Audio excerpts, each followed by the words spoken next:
Fire Call, the fire safety show, Division Chief Jim Sideras. Hi, my name is Division Chief Jim Sideras, and you are watching Fire Call. And you like the new beginning? I sure did. It's the sixth year we've been shooting Fire Call. We've got tons of questions all the time, and it's because you're watching our show, giving us the feedback that we can make the show you want to watch. And if we use your questions, if we use those shout-outs, we will get you a sassy Sioux Falls Fire Rescue t-shirt, only available on Fire Call. So, before we get to the show, we got some shout-outs already. And this first shout-out is from Costa, and Costa wants a shout-out to New York Fire Department, Ladder 120, Engine 231, and Battalion 44. Second one's from Brian. Brian wants a shout-out to the Knoxville Fire Department in Knoxville, Tennessee. And last is from Matthew. Matthew wants a shout-out to the, Shenango Fire Department in Newcastle, Pennsylvania. Now, what do we got going on the show? Let me tell you, we're doing some trench rescue. It's summertime. We're building roads. We're digging ditches. We have to worry about trench rescue, so you're going to meet some of the best firefighters for trench rescue anywhere. Then we're going to do Truck of the Month. Everyone wants to know about our fire trucks. Hey, we got a cool Tony Bivens to talk about Truck of the Month. Then we're going to talk about some deck safety. Everyone's going to be grilling. They're going to be eating chicken on the grill. Healthy for you. We got to know how to be safe on those decks and with those grills going. So we're going to talk to Inspector Dean Lanier. And then we're going to talk to new guy Phil. Phil is one of our new firefighters, and he's going to tell us his insights about what he did to get ready for the job. So sit back, maybe have some popcorn, healthy of course, and watch the show. I'm with Captain Travis Tom, and Travis is one of our elite USAR firefighters, and Travis oversees the USAR team for the trench collapse class, and that's what we're doing out here, right, Trav? That's right, Jim. Hold on the enthusiasm, Trav. Now, when we look at trench collapse, people say, well, how often is that going to happen? When would it even happen? What kind of events would trigger a trench collapse? Well, anytime we have any excavations that aren't following any following the OSHA compliance, you could have the potential for a excavation collapse. In a city our size, do we have a lot of trenches going on? Yeah, during the summertime, you can drive virtually through any section of the city, and you'll see excavations in a lot of places. So what can happen then is when these trench collapses, does the side fall in, or do they just slide in from the bottom, or can it be either or? Yeah, it's a multiple of different collapses can happen. It's just going to depend on what soils they're in and the weight of the soil and what we call shears. Now, when we think about this, okay, we're working together, and the trench starts to collapse, and you're trapped. I jump out. I'm faster. What should I do then? Should I crawl back in and start shoveling you out? What should a construction guy be doing when there is a trench collapse? Well, if you're involved in an excavation collapse, the best thing you can do is shut off all the machinery around the hole. Why is that? The vibrations from running engines can cause a secondary collapse. And the next thing is to call 911. The sooner we can get there, the sooner we can put the proper shoring or the proper safety measures into the excavation trench and safely remove the patient. So when we call 911, we have crews that are specially trained with all the equipment that we see here to do this kind of rescue. How often are the crews trained? Oh, well, it's going to depend on the individual crews, but we try to get out yearly in actually the excavation holes, but year-long in station. So walk us through now. We have a trench collapse. We get up there, it's freshly collapsed. What are the things that are going to fall into place? What are the names of some of the equipment, and when are they put into place as far as when we start this operation? What we call? Well, some of the first things that we're going to do is put ladders into the hole and put down what we call ground pads, which all it is distributing your weight across the ground versus through 2 feet through a piece of plywood. Mm-hmm. And the next thing we'll do is actually take atmospheric monitor readings before we go into a hole. Okay, now people are going to say, what is that and why do you use it? It's a fancy device that we stick into the hole to make sure that there isn't anything in there that gas-wise that's going to So you could hurt have us or harm us. methane gas. You could have any number of Could things. have a flammable liquid gas such as propane or natural gas. Could have electrical hazards. Okay. Or you could have methane gas, or maybe you have a CO problem. Okay. And now the air's okay. You got the ground pads out. What's the next step? And the next step, what we'll do is actually ventilate if we need. Ventilation. Pump fresh air in. Yeah, if we have an atmospheric reading that we don't like, what we'll have to do is give it air and put fresh air into the hole or the trench to get the air in it that we want. And then what we'll do is actually use what we call strong backs, just a fancy name for a piece of plywood. Okay.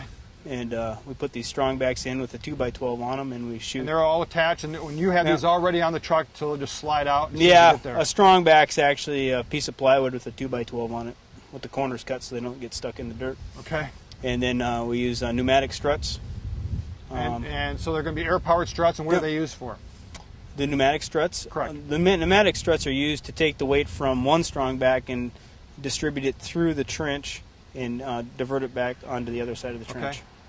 And then you'll put a number of those in to secure that trench? The trench depth is going to depend on how many struts we need. What's the normal depth of a trench? How deep can trenches be?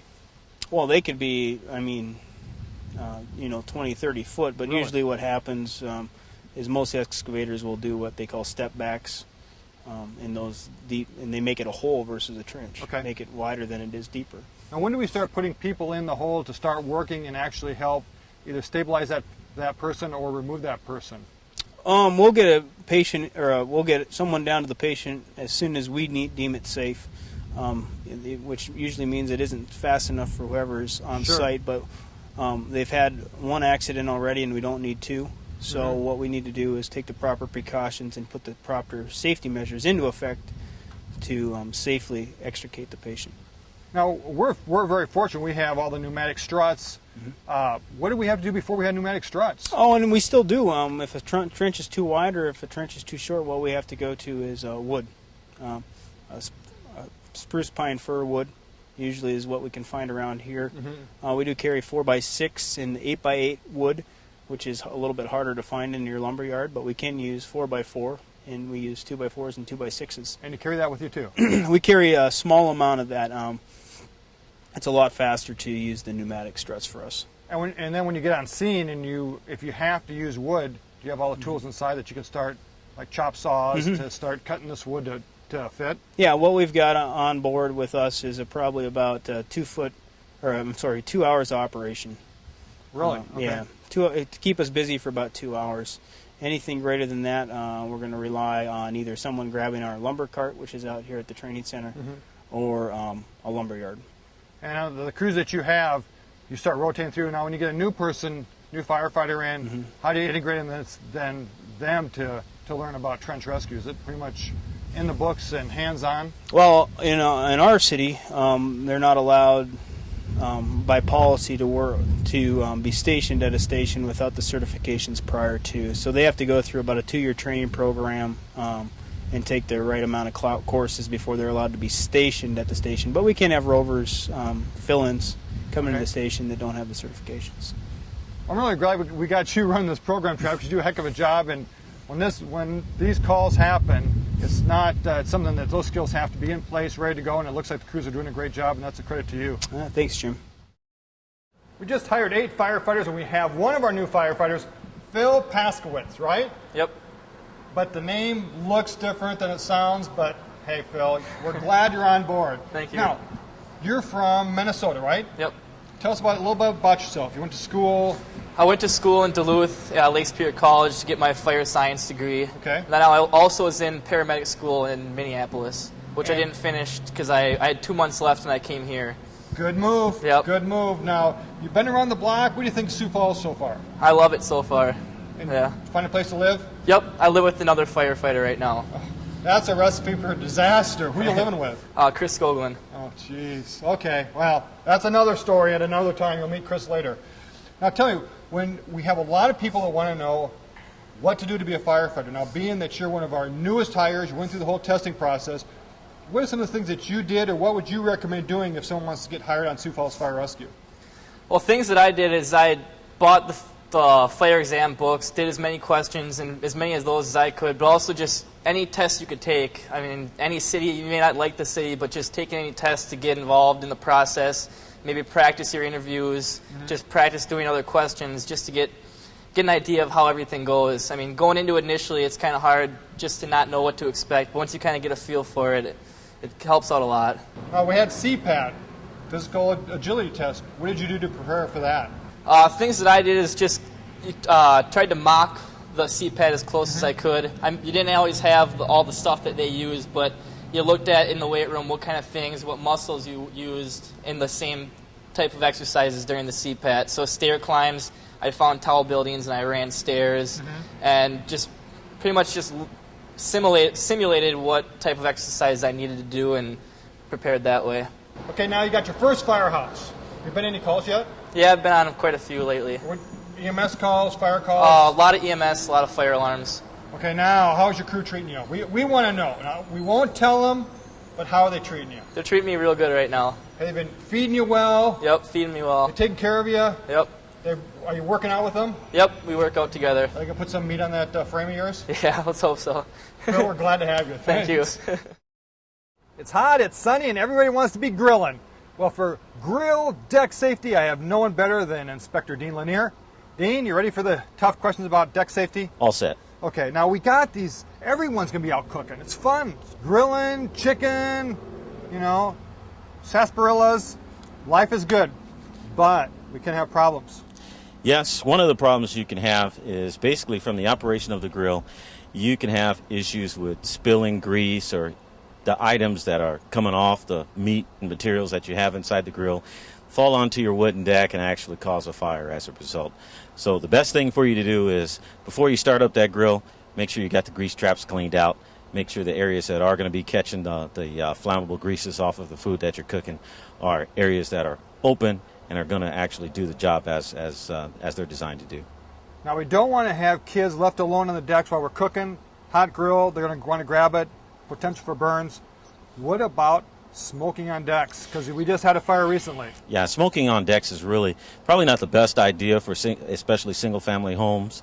It would be a better idea to have something that is absolutely non-combustible. Tell us what that is, though. Yeah, what is not non-combustible are things like potting soil. A lot of people believe that soil is non-combustible, but actually in potting soil and a couple other items that you use in gardening, you could put a cigarette in it, and it could smolder for several hours before it actually would finally kick off and start on fire. We had that too recently. Yeah, we've had several times in which that's happened. And another key area for smokers to think about is when they flick their cigarette butts, they can fall between the planks of the deck and actually sit there and smolder for several hours as well. They won't be put out because they're really not open to the wind, but they are getting enough airflow where if they sat there long enough, they could actually smolder for some period of time and actually catch the deck on fire. Now, if it's your house and your deck, hey, that's one thing. But when you're talking about the apartment complexes, we have to clear out that whole apartment complex when we get deck fires. So it is something that people really need to take heed to. Sure. And listen to what you're telling them. Absolutely. When you're living in an apartment and you have a deck that overhangs maybe 2 or 3 floors underneath it, it's probably not the best idea to go out on your deck and flick your cigarette butt onto somebody else's deck. We've had several times in which, smokers are out on their deck trying to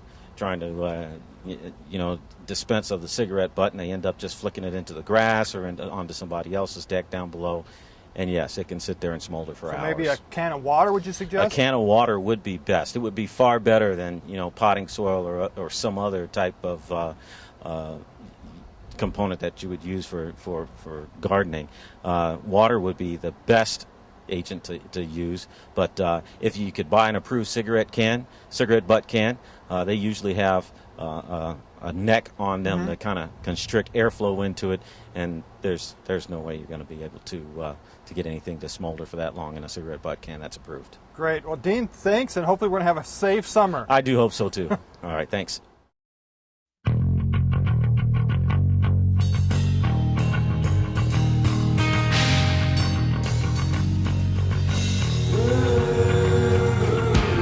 Got a lot of questions about fire trucks, and we have the truck of the month, Engine 9. We got Tony Bibbs. Ready, Tony? Yep. Tony Bivens has been around for a long time. How long have you been a firefighter? It'll be 2 years in September. Oh, doesn't seem that long anymore, does it? Nope, it's going fast. Would you like it? Yeah, I love it. What did you do before this? I actually worked for a lawn care company in Omaha, Nebraska, and I went to UNO to get my associates in fire protection and did my EMT, got a bachelor's in business management. And then you got hired by Sioux Falls Fire Rescue, Yep. moved Yep. up here and loved it. Yep. And you're a darn good firefighter, and we like him. We like him so much, you're going to answer some questions about Engine 9. Ready? All right, yeah, I'm ready. Well, the first one is from Matthew. Matthew lives in Sioux Falls, South Dakota. And he wants to know, why do you name your trucks differently, such as Engine 1, Engine 51, Truck 7, Rescue 8? Now this is Engine 9. Why do we name them differently? Well, basically the different stations around the cities have engines, they have rescue trucks, and then they have just plain trucks. So when you designate a different number to each station in the city. So this is Station 9, Station so everything 9. here is going to be 9. Right, and it's going to be Engine 9, and then we have your rescue, like Rescue 8. Those are going to be rescue trucks at a rescue station. And then when we need a certain type of truck, we can call Metro Dispatch. We say we need a rescue truck, and they'll dispatch the closest rescue truck. So it seems a little confusing, but it's all really pretty simple once you know how it works. So now you're going to show us around Engine 9. Yep. Pride of the Southeast. Yep. Okay. Now this doesn't have a ladder on it. This is a truly engine. So right. When our engines, what do our engines have on them? Okay, we're going to have 2 lengths of 200 feet of pre-connect hose here. That's going to be 1 3/4 inches. Meaning it's pre-connected. As soon as you pull this, we can charge that, start fighting fire. Right. Yep. And those are going to have combination nozzles on them, so you can either do a straight stream or a fog stream, depending upon what you need at each fire you go to.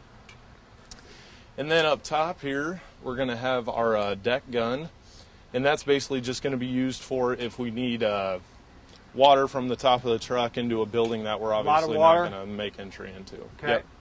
And you have a life ring up there. That's right. What's the story? Yep. Well, with just basically any kind of water rescue that would come in handy for the life ring. And you have the river running right by your station here. Right. Yep. Yep.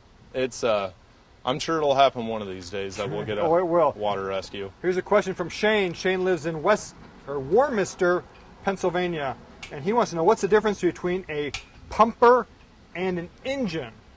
A pumper and an engine is basically the same thing. Just different departments are going to have different names for them, but initially they do the same thing. So traditionally we call ours engines. Yep. You bet. Yep. Okay, Tony, we want to hold you up. Okay. All right, we'll just have a peek in here. And you have this whole truck memorized so that at any time you can get any piece of equipment, day or night. Absolutely, yep. We're going to have our pick head axes here and our flathead axe. Pry bars, we're going to use this stuff mainly for forcible entry. We got cable cutters and bolt cutters in case we can't get into a spot we need to be into. And then this is actually going to be part of our monitor. And we're going to set this on the ground and hook our deck gun on top onto it so we can spray water into a building just from having ground control. And then we can actually move our firefighters back and let that monitor sit there by itself. Right. Yep. Yep. Okay, here, this funny looking thing, this is going to be for our foam. This is actually going to produce foam. When the foam comes out of the nozzle, it's going to help suppress a lot of the liquid vapor fires and things like that. So it sucks air in as the water's going through it, helps create that foam blanket. Yep. Okay, then that one didn't come out. We're going to have a couple of different fittings here, reducers, 2.5 into talk about the 1 boring 3/4. nozzle. Everyone likes a boring nozzle. The boring nozzle.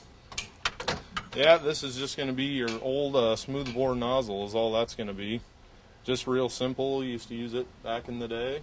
Whoa, wait a minute. Back in the day, I remember using that. Do you? Well, yep. Thanks, Tony. Back in your day. Yeah, it was a good career for you, all 2 years of it. And right here we have our Halligan bar. And we're actually going to bring this into the fire with us with our flathead axe, and we call these the irons. This is basically going to be used for forcible entry in case we can't gain entry into the building that's on fire. We got another bar in there that's called a Hux bar, And again, that's going to be used for forcible entry, just different things that we use. We got our high-rise pack here. This is going to have, I believe, 150 feet of an 1 3/4 hose. And it's got a gated Y on it, so we can hook it to our standpipes and so we can carry this up if we have to go up 10 floors. Right. Carry this up, then we have hose to battle that fire. Yep. Okay, here just different little lockout and tag out things. Like I've used this for locking out gas meters at scenes, and we got a plug and dike kit here. So lockout, tag out means when you lock it, then we know that's shut off. We don't have to worry about anybody potentially turning it back on without your permission. Right. Yep. Okay, this is essentially where the driver's going to put his gear on engine 9, because we have kind of limited room where things can go. But we have just different gated Ys here, 5.5 inch and 2.5 inch adapters there. A couple of smaller ones. Okay, right here we got our ventilation fans, and this is going to help to blow smoke and heat out of the buildings to help the firefighters make entry. And what's above the tarps? Above the tarps, we are going to have our 5-inch hose here. So you're going to hook that right to a hydrant? That's right, yep. And bring the line down? 2.5 inch supply lines here. That's where all our hose is going to be. Okay, we got a couple ladders here, backboards, pike poles for doing overhaul. We keep our PEDS board here, just in case a kid needs to be backboarded. A couple more ladders in here. Okay, we'll move on here. Now we got a big EMS compartment. EMS makes up about almost 60% of our calls right now, and it's growing. That's right, yep. Yep, we got our different bags here. This is going to be our O2, trauma, suction, mobilization, PEDS, and the biohazard bag. And basically, just like Jim said, all the EMS calls that we have, this will pretty much take care of what we do here. So, and then this is basically going to be for when we have fluid spills from accidents. We got our brooms here, our bags, and our shovels. That way we can clean up any fluids that we have. That way it's not going to be hazardous to anybody else. Okay, we got water here for the firefighters because it's starting to get pretty hot out there, and this will be nice to have. People get dehydrated. That's right, yep. We just got some water rescue equipment here, a couple of life jackets, utility hose, and just got a little portable water tank here for putting out small fires. So you wear that on your back, and it has a pump, yep. Like a backpack full of water. Yep, that's right. Okay, then we got... show you a couple of things inside the truck here. This is where all the firefighters' gear is going to be, air tanks and all that. And this is our thermal imaging camera. I'm sure you guys have seen this before. We're going to take this into fires, and it's going to help us locate different temperatures and heat and help locate victims that are on the ground and whatnot. And then you always got lights. Yep. We've got our flashlights and our AED here. We'll take those into a lot of EMS calls with us. This always comes in handy. I think that pretty much covers engine 9, though. But Tony, I appreciate your see? help. Yep. Looks like you know your truck pretty well, and that's what we want. Yep. Well, have a good career, buddy. All right, thank you. So what'd you think of the show? I had a great time. Love those trench rescue guys. Travis, one of the best captains we got, and Phil, I still can't say his last name without him telling me, but darn it, I think he's going to be a good firefighter. Hey, we got some last minute shout outs, so let's get to them. Adam, shout out to the Dexter Fire Department in Dexter, Missouri. Dylan wants a shout out to the Bloomingdale Fire Department in Kingsport, Tennessee. And I'm thinking it's Errol wants a shout out to the Brandon Fire Department in Brandon, South Dakota. Hey, they're just right next door. Of course, you get a shout out, get a t-shirt. We want you to be thinking about applying for Sioux Falls Fire Rescue. We're always looking for the best people. We want you to think about applying. Great place to work, and we're only looking for the best. Hope you like the show. And 6 years, where did it go? My name is Division Chief Jim Sideras. You've been watching Fire Call.